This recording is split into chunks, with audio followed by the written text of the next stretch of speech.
छा तव्हांखे ख़बर आहे त रेनबो यानी इंडलठ आसमान में कीअं ऐं कॾहिं नज़र ईंदी आहे? इहो ईअं जो इंडलठ सिज जी रोशनी मां ठहे थी। हिकु इंडलठ ॾिसण लाइ ज़रूरी आहे त मींहुं वसंदो हुजे ऐं सिज बि चिमकंदो हुजे ऐं तव्हां मींहुं ऐं सिज जे विच में हुजो।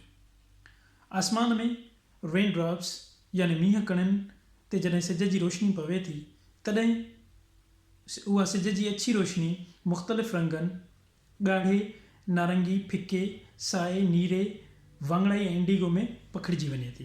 जीअं ई रोशनी मींहं कणनि में दाख़िल थिए थी उन जो रुख़ बदिलिजी वञे थो ऐं टुटी वञे थी। पोइ उहा रोशनी मींहं कणी जे पुठियां पंहिंजो अक्स छॾे थी।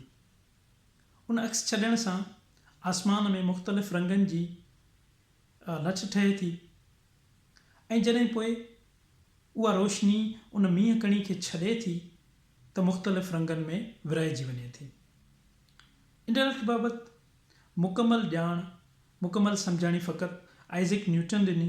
इन खां पहिरीं इंडलठ बाबति मबहम ख़्यालु हुया। कंहिंजो चवणु हुयो त इहे धरतीअ खे जन्नत सां ॻंढींदड़ रस्ता आहिनि ऐं ॿियनि चयो त इंडलठ आसमान में ख़ुदा जो ज़हूर आहे। पर हिकु ॻाल्हि ते सभु मुतफ़िक़ हुया त इंडलठ तमामु घणी सुहिणी आहे।